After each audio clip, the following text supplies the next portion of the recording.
It was November 1992. We had spent 8 weeks or so on the road. We arrived in Morocco. We went to Casablanca and started making inquiries about feasible ways to move south. We discovered pretty quickly that the borders were going to be closed to us, that we couldn't travel overland between Morocco, the Western Sahara, Senegal, Mauritania. There were militarised zones and it just wasn't feasible as tourists to drive that route. So we found a ship that was leaving from Casablanca 3 weeks later, and we booked our Land Rovers into a shipping container, and they would be shipped around the bulge of West Africa into Abidjan, a large port in the Côte d'Ivoire, or the Ivory Coast. They would arrive there 10 days later, so we had basically a month. We spent those 3 weeks in Morocco, travelling, looking, visiting, spending time in the country until the ship was ready to leave. It was quite an expensive business, and so we were looking for ways to cut our costs. We decided that the 8 of us would split up to travel. We looked for flights. It was actually more expensive to fly directly into the Ivory Coast than to fly into neighbouring countries. So the 8 of us chose different routes, and 6 of us flew together to Bamako in Mali, and then split up to travel overland from Mali down to the Ivory Coast, and 2 flew into Senegal and then made their way from the Senegal across through Mali and then down to the Ivory Coast. So we flew into Bamako. We arrived there late one evening. I think it was a Thursday night. We landed about 11 p.m. The airport was outside of the city. It was too late to try to travel into the city, so the 6 of us moved outside of the airport, and we found a flat spot, and we slept out under the stars in a circle with all of our rucksacks in the middle of the circle. We woke early in the morning and we said goodbye to each other. I was travelling with my friend Bob, and the other 4 were going to travel together. They decided to head, first of all, into the city to change money. But Bob and I decided that we would just start hitchhiking from where we were. That made sense to us. The airport was outside of the city, it was further south of Bamako, and it was closer to the border. So we decided we would start hitching straight away. Now, at this point in my life, I had hitchhiked quite a lot. Bob had actually introduced me to the pleasures of hitchhiking some 4 years earlier. Interestingly, his approach to hitchhiking was that it's always better, particularly for a guy, to be hitchhiking on their own rather than 2. 2 men together, it tends to be quite intimidating. People don't stop and pick you up. So my introduction to the art of hitchhiking actually was with Bob. We were travelling from London, first of all to Germany and then down to France. I can remember when we left Germany, we picked a spot in the south of France, a small junction outside a beach called Saint-Girons-Plage, right down by the Spanish border. And we said that we would meet there at 3 p.m. each day until we both arrived at the same point. I raced down as quick as I could. It took me about 48 hours to get there, but I got there more than a full 24 hours before him. He slowly took his way down, stopped at Lake Geneva on the way, and finally arrived. And meanwhile, I'd been sitting at this junction for 24 hours waiting for him. That introduced me to the pleasures of hitchhiking. I continued hitching through university, saved a lot of money by hitching and not paying for trains and things, which was good on a student grant. I managed to avoid a student loan because of this. But I realised through those experiences that when you're hitching, you have to move to a different rhythm. You can't be task-oriented. The journey is the purpose, not the destination, and you have to be prepared for a long journey.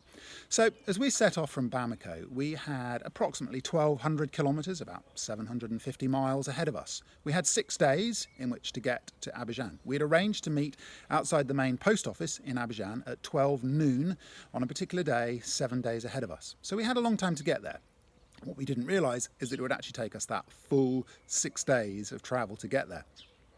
So, early morning, we headed into the airport looking for a place to change money. All the banks were closed, there were no flights coming into Bamako that day, and so the airport was pretty quiet.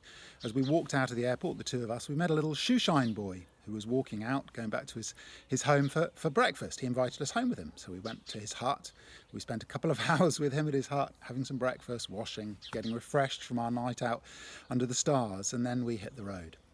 We spent about an hour at the first junction, and then the first vehicle that passed after 1 hour picked us up.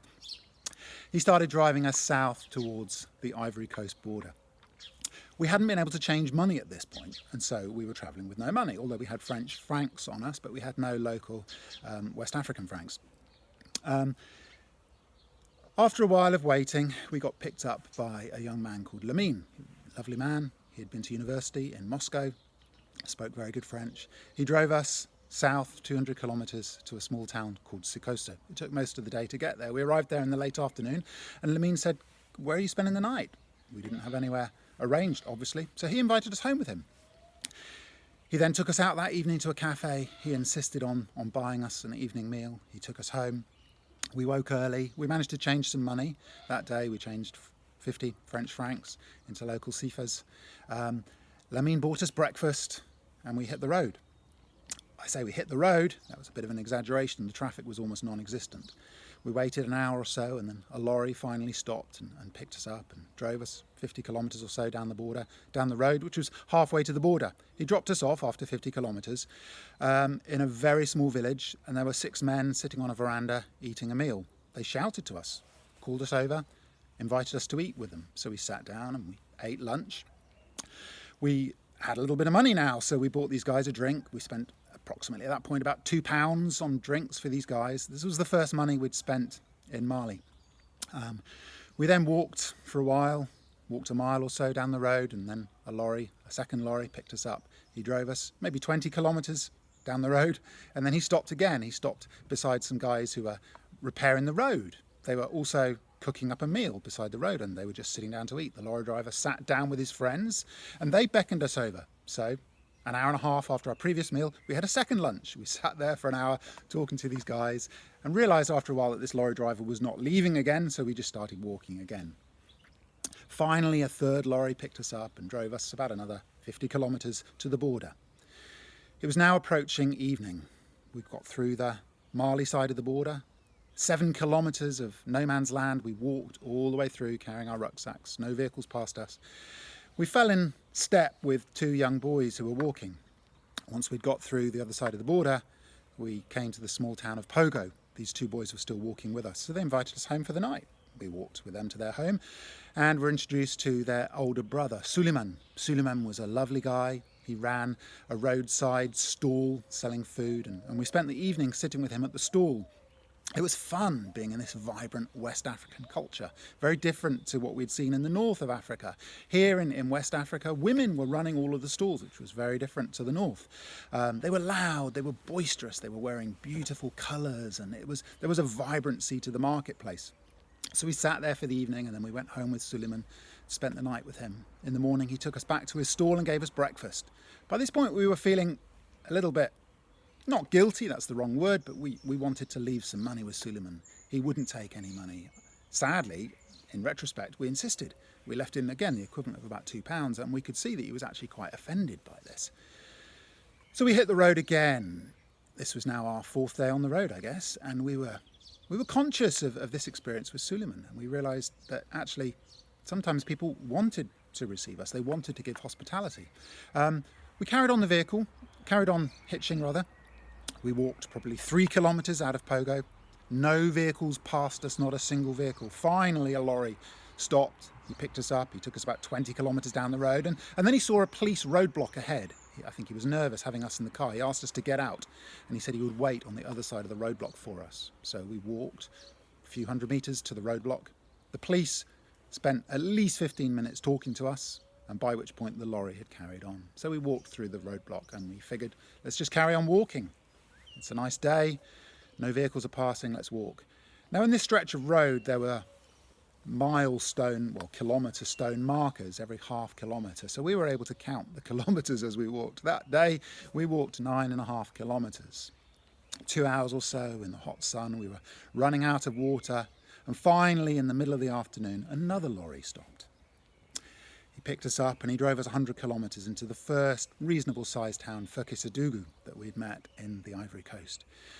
So we arrived in the town, we saw a lovely sight. We saw a big Baptist hospital with manicured lawns and water irrigation on in the garden, and we thought, maybe we could spend the night there. We could put our tent up in the garden. So we walked inside, we knocked on the door, found a nice English-speaking and American couple, and we said, could we put our tent up in your gardens? And they said, no, come in, stay with us. So they invited us in. We spent a lovely night there, electricity, a hot shower, a first really truly comfortable bed for probably 6 weeks or so, washed, and in the morning we woke refreshed and hit the road again.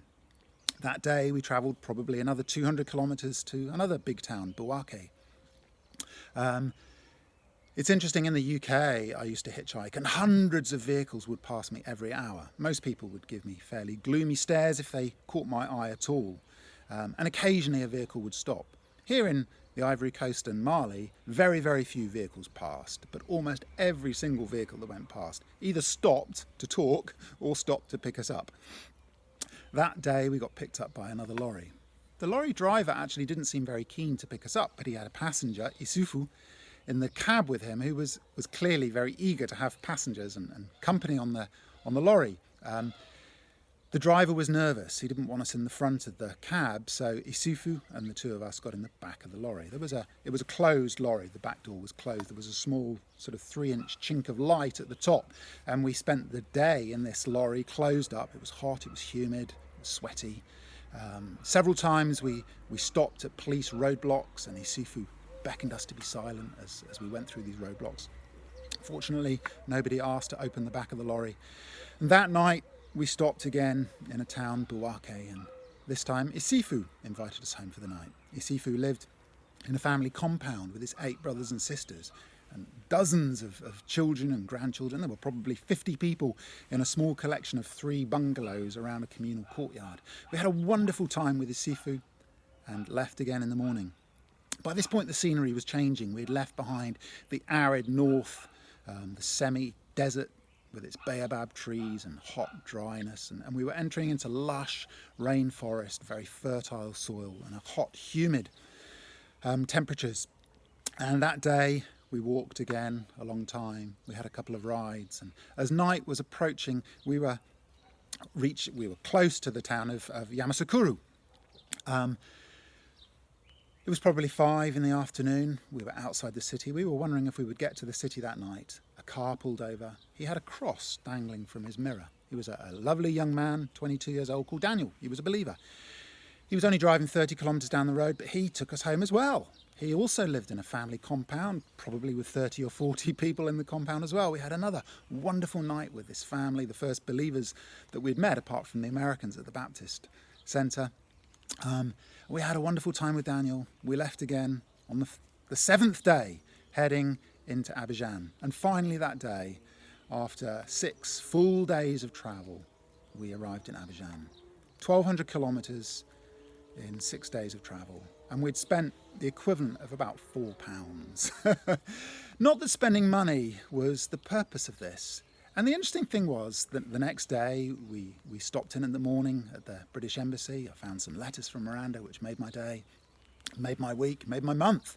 And later that day at midday, we met all the other 6 outside the post office in the centre of Abidjan. They had come by different routes. In fact, they had arrived 3 or 4 days before us. They had come by bus. They'd had a 36-hour overnight trip from Bamako, but they'd arrived exhausted and were sleeping in tents on the beach. Meanwhile, we had come down this slow route, 6 days, full travel. But as I thought back to all these people I'd met, to the shoeshine boy, to Suleiman, to Isufu, to Daniel, to the couple at the Baptist ministry, I realised something about the beauty of being able to travel slowly. I realised that as we travelled in these 2 lovely Land Rovers, we were kind of a little bit insulated from the real people of Africa. There was something in travelling as a group of 8 that actually kept us in our bubble. It sort of separated us from people. And actually the moment we lost the vehicles, which in one sense was a disaster, shipping them was definitely our plan D or E, it wasn't our first choice. But the moment we did that, I realised I had a week of fantastic travel, meeting people, being with people, enjoying their company, sitting with them under the trees at night, hearing their stories. There was something about travelling slowly at the speed of Africa. There was something about not having to force it. There was something about, in the Message version of the Bible, there's a phrase in Matthew 11 about learning the unforced rhythms of grace. I think in those 6 days I was learning something about the unforced rhythms of grace, about travelling slowly through life, about being willing to only travel 100 kilometres in a day, to get there slowly, but to meet people, to be with them where they were at. And that, after all, was the main purpose of the trip. And sometimes the destination that we had in mind actually prevented us from really enjoying the journey. We were so set on how do we get to point A that we didn't enjoy the section in between. There's something about not having a car. There's something about travelling on a bike or travelling on foot or hitchhiking that forces you to slow down. So, even as I consider where I'm at today, I can't get in my vehicle, I can't drive out, I can't even get on my bike to go somewhere. I'm having to learn something about slowing down, about the unforced rhythm of a slowness, of grace, of giving myself to people, of giving myself to the moment, of living in the present. I learnt that on that trip. Very quickly, I guess. I forgot it as I got back into the busyness of life and destinations. But as I remembered it over these last days, reading my letters from the time, I thought, there's a lesson in that I need to be remembering today.